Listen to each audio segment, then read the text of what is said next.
রাজ্যের বিধানসভা নির্বাচনের কয়েকদিন আগে পর্যন্ত বিজেপির কলকাতার দায়িত্বে ছিলেন যে দুজন, সেই শোভন চট্টোপাধ্যায় এবং বৈশাখী বন্দ্যোপাধ্যায় আমাদের সঙ্গে। তারপর এই রেজাল্ট কালকে বিধানসভা নির্বাচনে কি বলবেন, কেন এরকম রেজাল্ট? দেখুন, এবারের নির্বাচন প্রথমেই আপনাকে বলি যে মানুষ যে নির্বাচিত করেছেন, তৃণমূল সরকারকে প্রতিষ্ঠা করেছেন, আমি ন্যাচারালি তার নেত্রী মমতা ব্যানার্জিকে আমার অভিনন্দন জানাই। যে পার্টি বলছিল 200 পাবে, সেই পার্টি 70-71 গিয়ে আটকে যাচ্ছে। এর কারণটা কি? মূল কারণটা কি? মূল কারণটা এখানে ক্রাইসিস অফ অ্যাকচুয়াল গোল, যে খালি নির্বাচনে জেতাটাই চিন্তা, কিন্তু নির্বাচনে জিততে গেলে যে পদ্ধতি, নির্বাচন করতে গেলে যে পদ্ধতি অবলম্বন করা উচিত, সেগুলোর থেকে অনেক দূরে পিছিয়ে ছিল। আমি বারবার করে আইডেন্টিফাই করেছিলাম। বহু ঘটনার পরিপ্রেক্ষিতে আমি আর দায়িত্ব পেয়েছিলাম, কিন্তু দায়িত্ব দেওয়ার পর সেই দায়িত্ব জায়গায় যে দায়িত্ব সচেতনতা আমার আছে, সেটা তাদের কাছে যে কোনো কারণেই তারা গ্রহণ করেনি। তখনই বুঝেছিলাম যে আমার সরে আসা উচিত। আমি নির্বাচনী প্রক্রিয়ার কোনো ক্ষেত্রে যেদিন থেকে ছেড়েছিলাম, কোনো রাজনৈতিক ব্যক্তিত্বর সঙ্গে কোনো ক্ষেত্রে কোনো বাক্য বিনিময় বা কোনো মত বিনিময়ও সেই জন্য করিনি। দীর্ঘদিন আপনারা দুজনে কাজ করেছেন। আমার যেটা মনে হয় যে বিজেপির কেন্দ্রীয় নেতৃত্বদের আন্তরিকতা, মানে পশ্চিমবঙ্গকে গুরুত্ব দিয়ে দেখা এবং একটা আন্তরিক প্রয়াস ছিল পশ্চিমবঙ্গ জেতার। বিজেপির কর্মীদের আন্তরিকতা ছিল জেতার বিষয়ে, একটা আর্ট ছিল যে একটা অল্টারনেটিভ তৈরি করবে। কিন্তু যারা পশ্চিমবঙ্গের মাথায় বসেছিলেন, যারা পশ্চিমবঙ্গের সমস্ত দায়িত্বগুলো নিজেদের হাতে নিয়েছিলেন, তারা আমার মনে হয় খানিকটা মিসলিড করেছে সেন্ট্রাল লিডারশিপকে। কারা কারা? যারা যারা দায়িত্বে ছিলেন তাদের প্রত্যেককেই দায় নিতে হবে। যারা এমন মানুষ যারা হয়তো কোনো ইলেকশনে জেতেনি, যাদের কোনো অর্গানাইজেশনাল ক্ষমতা পর্যন্ত নেই, তারা ওর ওপরে বলতো যে আমার কথা শুনে চলতে হবে, আমি কনভেনার, আপনাকে আমার কথা শুনে চলতে হবে। তো সেটা যখন নেতৃত্ব একজন অ্যাসেট পেয়ে কাজে লাগাতে পারেনি, আমি মনে করি এটা তাদের ব্যর্থতা। দক্ষিণ 24 পরগনায় রথ চলছে, সেই রথে এমন লোকেদের মুখ আছে যারা দক্ষিণ 24 পরগনায় তাদের 10টা ফলোয়ার নেই। শোভনবাবু যে ওই রথে পা দেননি, আমি মনে করেছি উনি ওনার রাজনৈতিক স্যাংটিটিটাকে বজায় রেখেছিলেন। কারণ আপনি পাড়ার এক নেতাকে নিয়ে এসে বললেন ইনি একজন বিরাট নেতা, আপনি ফানুস বানালেন, নিয়ে আপনি মানুষকে কিন্তু বোকা বানাতে পারবেন না। মানুষের কাছে ইস্যুস ওয়ার ডিফারেন্ট। আমি বেশ কিছু নেতাদের আমি মনে করি ভুল বক্তব্য সারা পশ্চিমবঙ্গে ভুল মেসেজ ছড়িয়েছে। যখন গিয়ে আমি রাজনৈতিক বক্তৃতা দিতে গিয়ে বলছি যে বিজেপি না এলে কিন্তু আপনি বাড়িতে সন্ধে দিতে পারবেন না, বিজেপি না এলে আপনি মাথায় তিলক কাটতে পারবেন না, this is sending the wrong signal.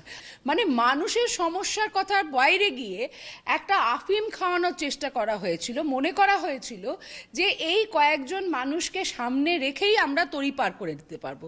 আপনি যতক্ষণ না সংগঠন স্ট্রং করবেন এবং সংগঠনের মাথায় এমন লোককে বসাবেন যারা সংগঠনটা বোঝে, শুধুমাত্র কতগুলো ইন্টারনেট থেকে ডেটা নিলাম, টেকসাভি করে দিলাম, কিছু প্রচার করলাম, তার মধ্যে দিয়ে কখনো জেতা যায় না। কোন নেতারা গিয়ে ওখানে সাবোটাজ করছিলেন তৃণমূলের মধ্যে থেকেও, সেটা কিন্তু প্রশান্ত কিশোর বার করেছে। কিন্তু বিজেপির যারা দায়িত্বে ছিলেন অর্গানাইজেশনে, তারা বুঝতেই পারেনি যে কারা বিজেপির মধ্যে থেকেই বিজেপিকে কিন্তু বড় হতে দিচ্ছে না।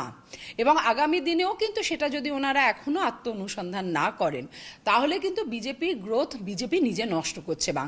বাংলার মাটি কিন্তু তৈরি। উনি বলছেন মিসলিড করা হয়েছে, মানে কেন্দ্রীয় নেতৃত্ব। অ্যাবসলিউটলি। দেখুন কি ভাষা প্রয়োগ করছে এবং তার এফেক্ট কি।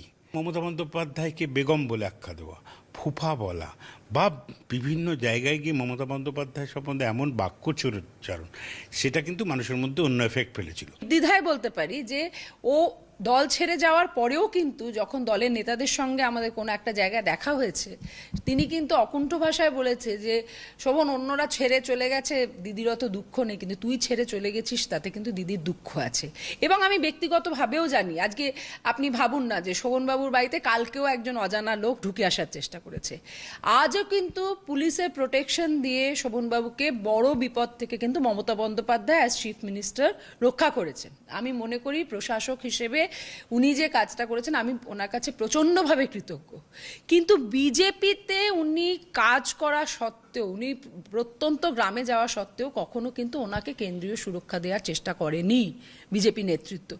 ওটাতেই মনে হয়েছে অনেক বেশি দিয়ে ফেলছি। একটা অদ্ভুত শোভনবাবু সম্পর্কে একটা ওনাদের মধ্যে আইদার কোনো ক্রাইসিস তৈরি হয়েছিল।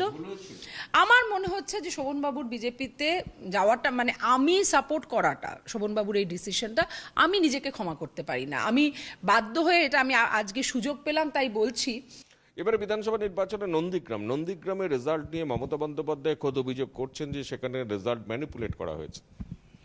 দেখুন, আমারও তাই সন্দেহ হয়েছিল, কারণ মমতা বন্দ্যোপাধ্যায় রাজ্যের সেই মুহূর্তেও, আজকের এই মুহূর্তেও মুখ্যমন্ত্রী। 15 রাউন্ড গোনা হয়েছে, গোনার পর 820 ভোটে মমতা ব্যানার্জি এগিয়ে রয়েছে। তার আগে 3000 প্লাস মাইনাস ভোটে এগিয়েছিলেন। এরপরেই কিন্তু টেলিভিশন আর কোনো ইনফরমেশান দিচ্ছে না, শুধু দেখাচ্ছে ভিআইপি প্রার্থী মমতা বন্দ্যোপাধ্যায়, ভিআইপি প্রার্থী শুভেন্দু অধিকারী রিপিট করতে থাকছে।